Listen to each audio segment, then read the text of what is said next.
Welcome to Spiritual Psychology. My name's Renee McKenna, and I bring my 30-plus years as a recovering addict, ex-crazy person turned therapist and shamanic healer to bring you snackable teachings on psychology, spirituality, and all things personal growth. And today I want to talk about shamanism and non-ordinary reality. Shamanism is one of the most ancient systems for self-understanding, healing, and spiritual exploration. Shamanism is practiced in almost every continent across the globe. And if you follow back along ancestral lines, most cultures have some shamanic practice in them.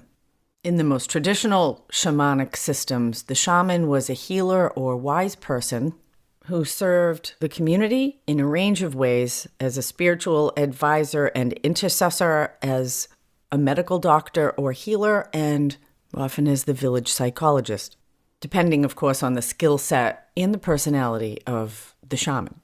From a modern perspective, and certainly in my work in spiritual psychology, shamanism is a tool, and a very effective and powerful tool for personal growth, transformation, inner wisdom, and guidance. And one of the primary tools in the shamanic toolbox is the shamanic journey. And the shamanic journey is a method easily learned by anyone, which provides tremendous insight and information, transformation, and healing. The shamanic journey provides direct access to higher consciousness, whether you understand that as something within yourself or something external, and could, I suppose, be seen as a form of channeling. I was asked recently if I had always had an easy relationship with shamanism, and the answer is a resounding fuck no. I come from New England, and even the word shamanism sounded way too woo-woo for me. But I do consider myself intensely practical. It was only by experiencing the benefits of shamanic practice that I became a fan. Talk is cheap, show me the money. And shamanism delivers. So, in shamanic journey work, you listen to some kind of a rhythm, usually a drum, although it can be a rattle or a didgeridoo, or there's lots of different ways to create rhythm. The rhythm is fairly particular, generally between 4 to 7 hertz, if you're a music nerd. And what the rhythm does is it helps create an alpha state. And when you listen to this consistent rhythmic drumming in a relaxed state with your eyes closed, like a meditation, it creates theta waves or a theta state, which alters your consciousness. So the drum is actually a tool to help you enter an altered state. And generally in shamanism, there's some pretty specific instructions about what to do depending on where you want to go or the kind of information you're trying to receive. The drumming has a beginning and an ending. And the basic idea of the shamanic journey is to leave ordinary reality or ordinary consciousness to move into altered consciousness, higher consciousness, or non-ordinary reality, to interact in that transpersonal realm, and then to return and bring back what you learned or received, or to come back transformed from the healing or transmission that you received in non-ordinary reality. So there's a lot of talk these days about cultural appropriation, and I have spent some time with Native people in Alaska and in Utah. I certainly hold my share of collective guilt as a white person for the devastation that colonialism has wreaked upon Native people.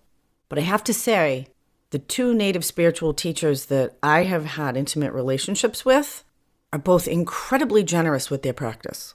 And we're actually excited about the work that I'm doing. I don't know about other people. That said, I don't call myself a shaman for 2 reasons. First, out of respect for a very traditional path of training and initiation that's long and arduous.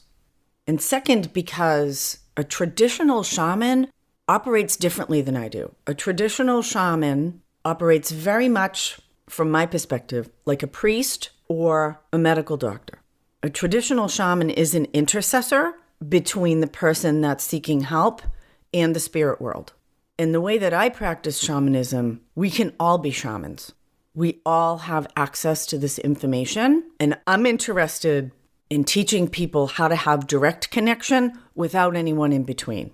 That's why my new community is called Open Door, rather than pay me an entry fee. because we all have access to this information if we're willing to do the work and put in the time to get there.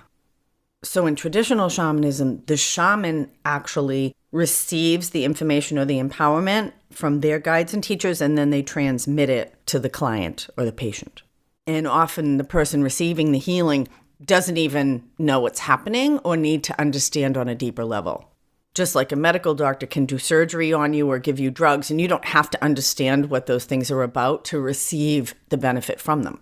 And the way that I was trained at the Foundation of the Sacred Stream calls people to their own self-responsibility. And the purpose of my practice in spiritual psychology is to actually elevate people's consciousness by taking this self-responsibility for their own healing and giving them the tools to access the power for that healing directly, which is what I love about the shamanic journey, because it gives you direct access. And the journey itself is an initiation, no prerequisites required, because the spiritual reality is available to all of us, not just the shaman. So I tend to use the words shamanic healer. I was introduced to the term Shamanista from the Shaman Dome camp at Burning Man. Burning Man's this amazing 10-day event that happens every year in the desert when we're not having a pandemic. And a shamanista is a spiritual practitioner, a body worker, or a medium who honors all spiritual traditions and helps people heal themselves by putting them in touch with the spirits that are already within them. So I was trained in what's been called core shamanism out of a tradition created by a man named Michael Harner, who founded the Foundation for Shamanic Studies. And Harner was an anthropologist and an archaeologist, and in the 40s he came in contact with Native people in South America and basically through intellectual curiosity got introduced to their shamanic practice through the use of ayahuasca. And he had such a profound experience that even the Native people said to him, "You could be a great shaman. We've never seen anyone have such a powerful first experience." And so he started to study shamanism in different cultures throughout the world. And what he saw was a similarity in practice, that the methods that were being used in these really varied places in Russia, in Mongolia, in South America, had a lot in common. Again, usually the use of a drum or a rattle, and often the use of hallucinogenic drugs to create an altered state by which people could have powerful, transformative, transpersonal experiences. Like me, Harner came in a skeptic and became a convert because of the powerful experiences that he had, because of this very simple practice of the shamanic journey. Although Michael Harner has passed away, the Foundation of Shamanic Studies is still incredibly active, and if you're interested, I'll leave a link to their website. They're a wealth of classes and information and training in core shamanism. And core shamanism is this essence of the method of shamanic practice minus the cultural trappings. And each culture has their own color, flavor, texture, rituals, language, mythology around their particular shamanic practice. In fact, the word shamanism itself comes from the Russian tradition of shamans. And core shamanism just uses that basic practice that I believe is accessible to all humans to connect with the transpersonal and spiritual realms that have only our highest good in mind. Which is why I don't consider the way that I practice shamanism cultural appropriation, although I certainly have nothing but respect and gratitude for those who have gone before. And it's part of the reason that I don't call myself a shaman. So I have to talk about ayahuasca and hallucinogenics for a minute. And I want to notice that it's the doorway for a lot of white guys to have spiritual awakenings. Michael Harner, Ram Dass, Terence McKenna, to name a few. The use of hallucinogenics is making a big resurgence right now, which is not surprising because of the spiritual deficit experienced in our culture. And it's certainly one of the doorways to get there. I know a few people who have had great experience with microdosing, which is not a shamanic journey. Microdosing can be an effective alternative to opiates and other general psychotropics that aren't effective for people suffering. I did a lot of hallucinogenics early in my life, not with any spiritual intent, just to get high and have fun. And since I got clean and sober decades ago, I don't use anything that's mood or mind altering, except for caffeine. And I've had a lot of discussions about this over the last few years. And I remain dedicated to my own non-hallucinogenic spiritual path because it's my experience that any place you can get with the drugs, you can get without the drugs. Where I see peyote and ayahuasca being most helpful is with people who aren't able to access the spiritual realm on their own. They're too defended, their intellectual mind won't give them permission, or they're just not able to open themselves without chemical help. And you take someone like Ram Dass, for example, who certainly had his world blasted open by his hallucinogenic experiences. Over time, he didn't use them anymore because they're just a tool. And over time, you might not need that tool. Using the shamanic journey, I have a relationship with the ayahuasca plant and the spirit that drives that experience. It's one of the guides and teachers that I often use in sessions with clients. And the problem with mood or mind-altering substances is that they can become a distraction in themselves. I had a spiritual teacher who was administering ayahuasca journeys. They did these overnight retreats, and she always wanted me to come. We had more than one argument about it because she felt like I was being a slave to my addiction and that I wasn't completely giving myself to the path. And I said, it's not worth the risk for me. And that was when I started to explore the idea of, can I get there without the drugs? And the answer was yes. And I've had such a bad experience with drugs and alcohol, I don't ever even want to take that risk. I'm a risk-taking person, but I do it in a calculated way. And it's just not worth the risk of triggering my addiction for something I can do in a different method. And a few years later, they actually stopped doing those overnight ayahuasca journeys because the person who was supplying them with the medicine kind of went off the deep end from overusing it. I'm interested in learning how to administer ayahuasca because it is such a helpful tool to open the doorway for people who are challenged to do it on their own. We'll see if that happens. I'm all about shortcuts, but some things it's better to have the educational variety. And my forays into shamanism have been very long and slow. I remember the first time I saw someone channel a guide in a public journey. Someone was playing the drum for them, and there was a visceral change in their energy and their body countenance and their voice. It scared the shit out of me. I ran out of the room, literally.